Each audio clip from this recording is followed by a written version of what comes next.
now. We'll now move on to the next section here. And if you can join me in welcoming Mark. We have Masang Song, CEO and co-founder of UrbanLogiq, and we have Deanna Chow Trotter, who is the principal and director of marketing and strategy, or marketing strategy at MIG. Each will present for about 10 minutes, and then we will follow with the task force Q&A.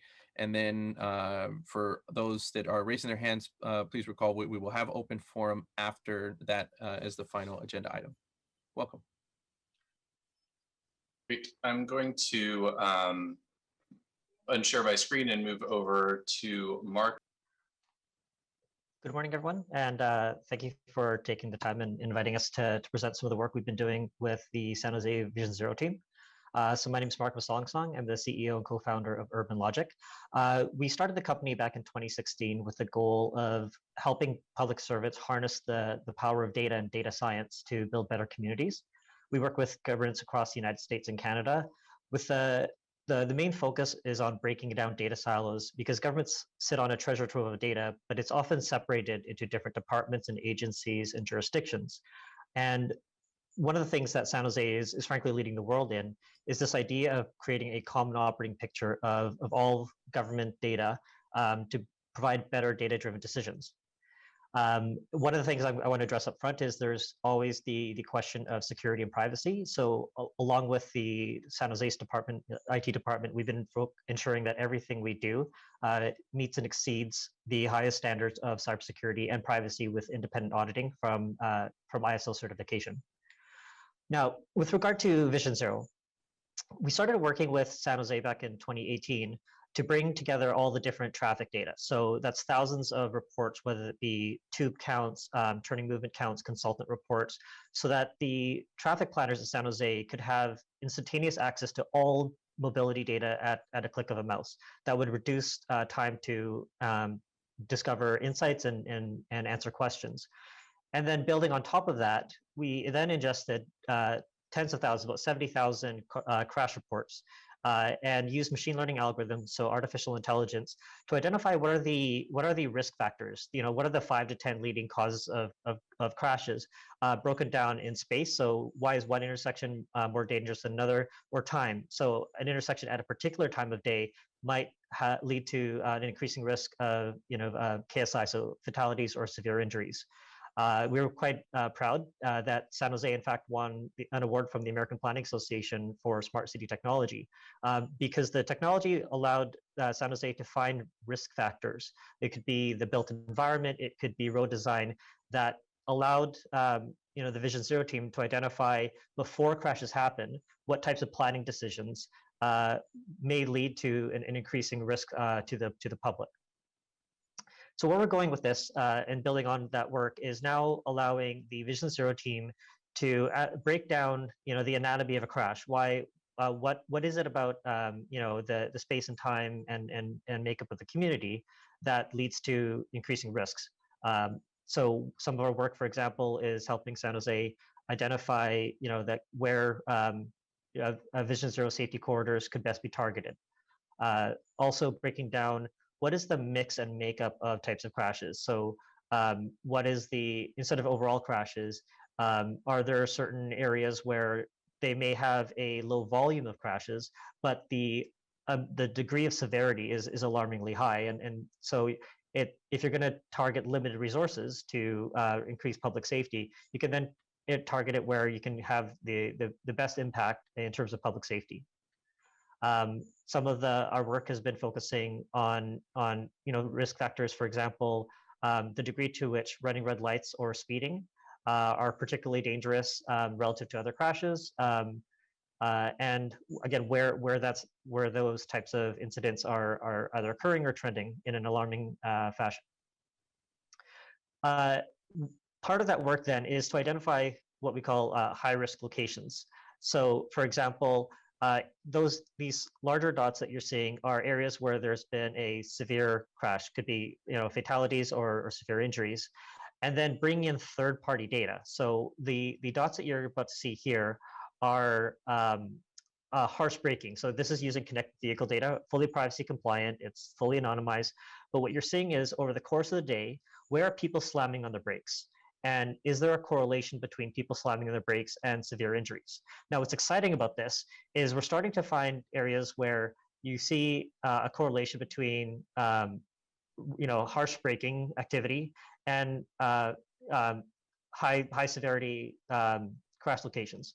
Now, what we're looking for is, are there areas where you're starting to see harsh braking activity, but you do not see yet severe, a high volume of crashes or severe crashes? And the hope here is that if we're finding areas where, based on driving behavior, this is a risky location, but it hasn't yet been identified as an area of focus because we don't yet have crashes, that might be because there's just not a lot of cars driving there.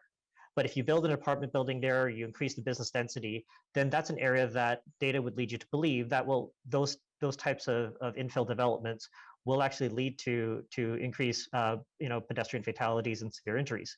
So the goal here that I think we're quite focused on is, if you can predict crashes, then you can prevent tragedies. One of the things Council Member Foley was talking about was the need to focus on pedestrian safety. So one of the ways that you can do multi-layered analyses here is, what we're looking at here is identifying where there's been severe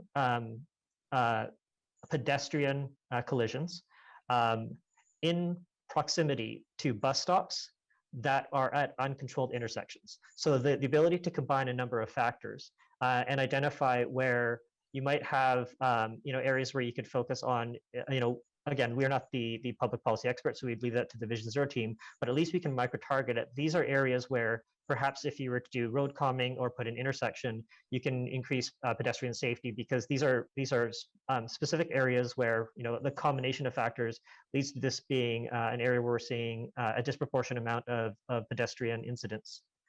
And then finally, once you identify, like that area of interest, it also allows you to see, what is it about the makeup of there? Is it the mix of demographics of who lives there, or the mix of businesses? So is it the particular density or mix of businesses along a bus route that's leading to people, that are whether it's jaywalking or what have you? And you can then, even pull up the mix of businesses and identify what is it about those, the nature of the built community that's making that area dangerous. Finally, one of the areas that's been emphasized to us by the San Jose team is the importance of equity. So one of the things we're looking at is not just where an event is happening, or where pedestrian incidents are happening, but where are those people coming from? So again, using fully privacy compliant anonymized data, one of the things we're saying is, for example, if we notice a particular bus location or intersection is very dangerous, are people coming from a particular neighborhood or community group?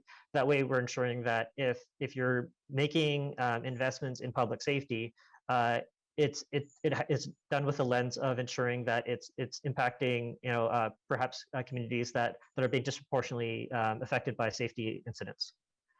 And then in closing, one of the things that we're working with San Jose is actually now ingesting even different types of data. So computer vision data. There's a number of pilots that the San Jose IT team is working to bring in, for example, computer vision, so that in addition to the volume of vehicles, the crash reports, et cetera, we can also start to ingest behavior of pedestrians or cyclists, et cetera.